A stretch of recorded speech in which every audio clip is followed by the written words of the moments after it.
Itel is the most controversial smartphone brand in the world. Their phones have been labeled as copycats. They've been criticized for using subpar equipment. They're the lowest selling brand in traditional holdings. But all that might just be about to change with the S25 Ultra. And no, this isn't the Samsung Galaxy S25 Ultra. At just $140 or 250,000 naira, this might possibly be the cheapest smartphone you can buy with top tier flagship features such as IP64 waterproof rating, an AMOLED display with Gorilla Glass protection, and much more. Let's begin with design and build quality. Since they probably got tired with using the iPhone's aesthetic, Itel decided to jump ship and copy that of Samsung's most popular smartphone. It looks good. The slightly curved edges make it seem less boxy. The camera is arranged to make it look like it has 5 cameras, which make it look quite confident and badass. But I'm not happy about one thing: the material. Just like Tecno, Itel has started stating how strong this phone is, with a bazillion TikTok videos showcasing it. Whether it's strong or not, I don't know, but what I do know is that it's a plastic aesthetic and should not be used as a job test dummy. Let me know what you think about the design in the comment section, because I personally feel Itel did quite a nice job in replicating almost every detail. I wonder how many cameras on that way actually work. Moving on to the display, I am really impressed with how much stuff we are getting on this panel. The S23 Plus was the first time Itel had brought an AMOLED screen to their smartphones. However, there were a few problems which was present, as that was a niche 200,000 naira budget phone. It was as if someone just woke up and suggested the idea. But with this phone, nothing gets better. The Itel S25 Ultra's display is a 6.78-inch 1080p AMOLED panel with a 120Hz refresh rate, 1400 nits of brightness, and Gorilla Glass 7 eye protection.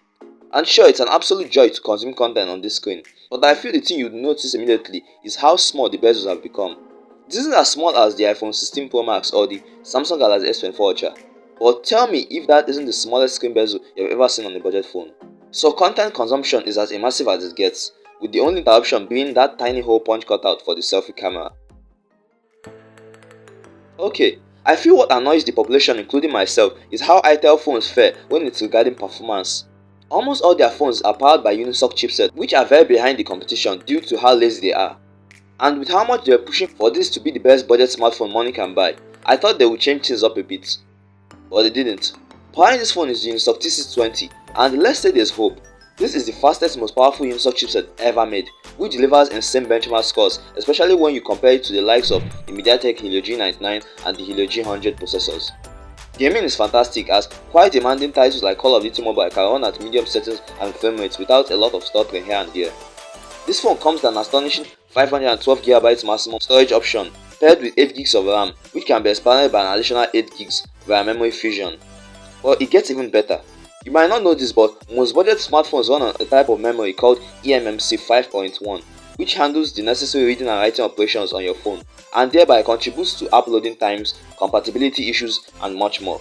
However, Itel surprisingly took it a step further to replace eMMC 5.1 with a much more effective UFS 2.2 storage, and that will cause significantly better understanding between the hardware and software in place. So apps could run faster, multitasking will be much better, and lags won't be as much. But how good is the software? Because if the software sucks, then performance doesn't actually matter. Well, I can see that this software on this phone is incredible. The Itel S25 Ultra runs Itel OS 14.5 slapped on Android 14, and it looks like Itel are now trying to separate itself from the pack. Up until now, Itel OS was widely considered as a knockoff version of iOS and XOS because of how similar it was to the others, without any personality. But things are a bit better here.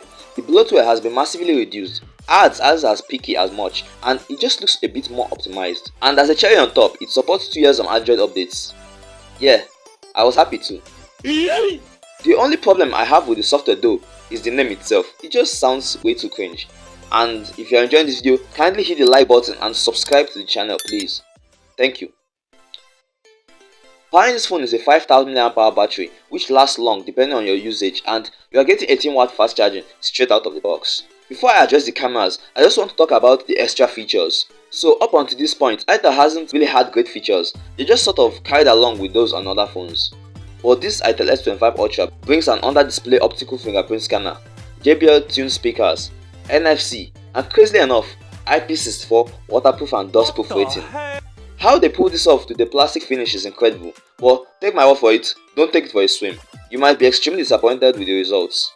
So Itel might have not had the best track record when it comes to cameras, but you can't deny how hard they're trying to improve, and this phone is no exception. It comes with a 50 megapixel main camera aided by an unspecified macro camera as well as an auxiliary lens. Photos are great outdoors and even used in low light, you can tell how better it is compared to others. Video on the rear is capped at 2K and selfie camera also shoots 2K, which is amazing to see. As for the other components on the camera module, one is the phone's flash and the other is a notification LED system for all those flashy individuals, which I probably won't ever use. So to the point of this video, should you buy the Itel S25 Ultra and does it really live up to its Ultra expectations? One thing I can tell you is that I don't think you are going to get a better smartphone at this price. You are getting a 120Hz AMOLED screen, an amazing camera, NFC, waterproof rating and a lot more stuff, which is crazy. But if you think this isn't good enough value, the TechnoSpark 30 Pro is a beefy smartphone with a better camera and a much better processor at a similar price. Click the card on the screen and I'll tell you all about it.